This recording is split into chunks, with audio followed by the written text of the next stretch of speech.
Bayangkan seseorang yang ijazahnya dia sembunyikan sendiri karena malu. Bukan malu tidak lulus, tapi malu karena di dalam ijazah itu tersimpan sebuah aib yang ia bawa bertahun-tahun. Tidak naik kelas 2 kali. Sekarang bayangkan orang yang sama berdiri di depan ratusan gerai franchise-nya yang tersebar di seluruh Indonesia dengan omset yang menembus angka lebih dari 1 triliun rupiah per tahun. Orang itu bukan lulusan Harvard, bukan anak konglomerat, bukan pula seseorang yang lahir dengan satu pun keistimewaan di tangannya. Dia adalah Nurul Atik, mantan office boy yang pernah diinjak topinya oleh mahasiswa di depan tempat kerjanya. Dan kisah ini akan mengubah cara kamu memandang arti dari kata gagal. Nurul Atik lahir di Jepara, Jawa Tengah. Anak ke-9 dari 9 bersaudara. Coba bayangkan itu sebentar. Anak terakhir. Dari keluarga yang bapaknya adalah tukang bangunan merangkap petani. Dan ibunya habiskan seluruh waktunya mengurus 9 nyawa di satu rumah. Tidak ada warisan. Tidak ada koneksi. Tidak ada modal awal selain satu hal yang tidak bisa dibeli dengan uang. Kegigihan untuk tetap berdiri. Yang luar biasa, di tengah kondisi seperti itu, kedua orang tuanya berhasil menyekolahkan semua anaknya hingga SMA. Nurul sendiri menyebut ini sebagai bukti bahwa ayahnya kaya, meski bukan kaya harta. Saya 9 bersaudara bisa sekolah sampai SMA.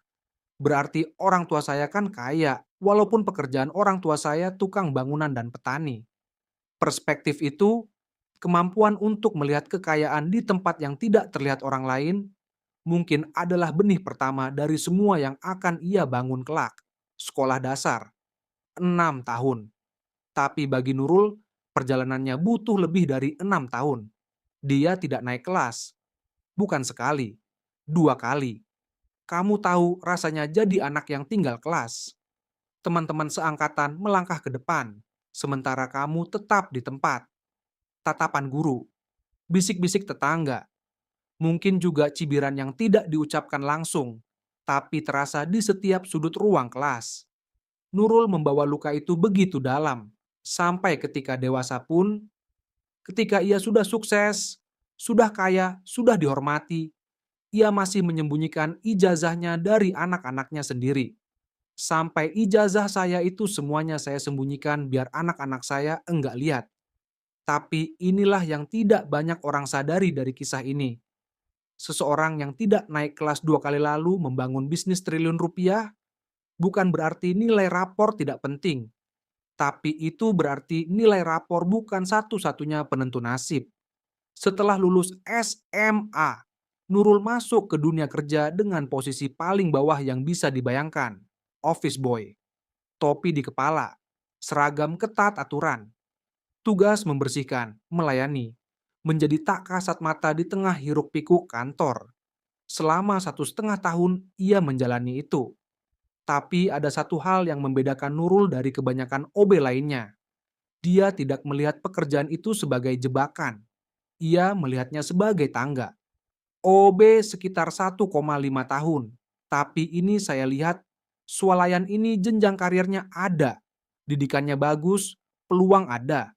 Sementara orang lain mengeluh soal posisi, Nurul justru sedang belajar, mengamati sistem, memahami bagaimana bisnis besar bekerja dari posisi yang paling dekat dengan lantainya, secara harfiah. Ini bagian dari kisahnya yang tidak banyak orang ceritakan. Di depan tempat Nurul bekerja ada kampus. Dan dari kampus itu kerap keluar anak-anak muda berpakaian rapi yang merasa dunia adalah milik mereka. Suatu hari, sekelompok mahasiswa, 5 orang, berjalan melewati Nurul yang sedang bertugas dengan seragam dan topinya. Salah satu dari mereka menginjak topi Nurul. "Mas, panas ya kok pakai topi?" Ledek, hina, tawa yang tidak butuh izin. Nurul bisa saja diam. Nurul bisa saja menunduk. Tapi ia tidak melakukan itu. Ia menatap mereka dan berkata, "Apa sih? Saya kan nggak ganggu Anda. Kok Anda gitu? Ini uniform saya, kerja harus dipakai." 5 orang, satu Nurul. Tapi dalam momen itu, siapa yang sesungguhnya lebih kecil? Mereka yang menghina, dengan tawa yang mudah dilupakan, atau dia yang dihinakan dengan tekad yang akan mengubah hidup jutaan orang kelak lewat franchise ayam gorengnya. Tidak ada kisah sukses yang lurus. Nurul tidak langsung jadi triliuner setelah jadi OB. Ada proses panjang yang tidak semuanya tersorot kamera. Ada keringat yang tidak terhitung. Ada keputusan-keputusan sulit yang harus diambil tanpa jaminan apapun. Tapi satu hal yang selalu ia pegang. Jangan lihat posisimu sekarang.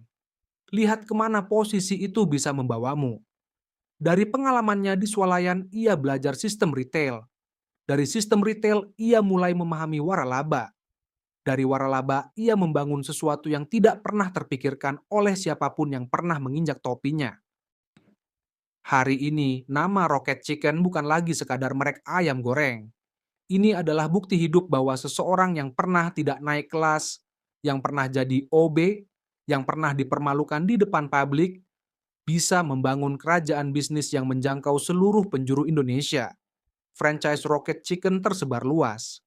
Omset tahunannya, kalau tahunan 1 triliun lebih.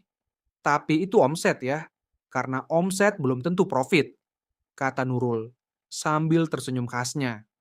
Ia bahkan masih rendah hati soal angkanya. Triliuner yang tidak lupa bahwa dulu ia pernah berjongkok mengepel lantai. Dan justru karena itu, ia tahu persis nilai dari setiap rupiah yang ia hasilkan. Kisah Nurul Atik bukan kisah tentang kesuksesan. Ini adalah kisah tentang pilihan. Pilihan untuk tidak membiarkan nilai rapor mendefinisikan hidupmu. Pilihan untuk tidak membiarkan hinaan orang lain jadi batas kemampuanmu. Pilihan untuk melihat peluang di tempat yang orang lain hanya melihat keterbatasan. Ijazah SD-nya disembunyikan, tapi bisnisnya dikenal jutaan orang.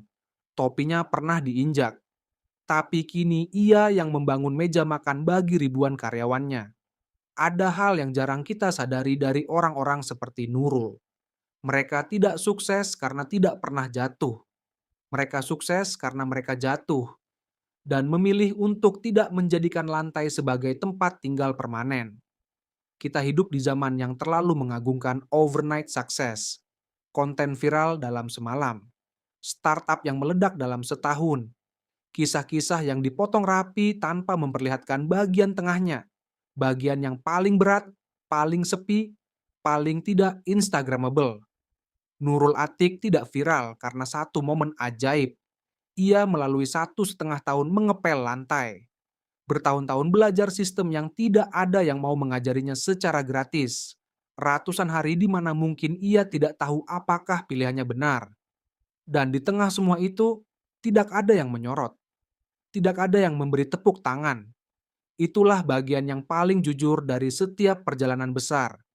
Perjuangan yang tidak disaksikan siapapun, tapi tetap dijalani sepenuh hati.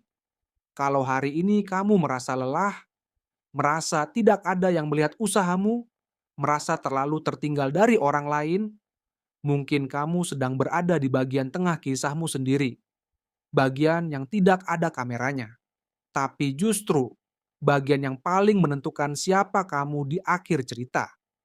Dan mungkin dari kisah ini ada satu pertanyaan yang layak kamu tanyakan pada diri sendiri malam ini. Apakah kamu masih membiarkan masa lalumu menentukan seberapa jauh kamu bisa melangkah? Kalau kisah ini menyentuh sesuatu dalam dirimu, bagikan ke satu orang yang sedang berjuang hari ini. Bukan karena mereka butuh motivasi, tapi karena mereka butuh tahu bahwa titik paling rendah dalam hidupmu bisa jadi pondasi terkuat untuk berdiri. Dan kalau kamu punya kisah perjuangan sendiri yang belum pernah kamu ceritakan, mungkin sudah waktunya. Dunia butuh lebih banyak Nurul Atik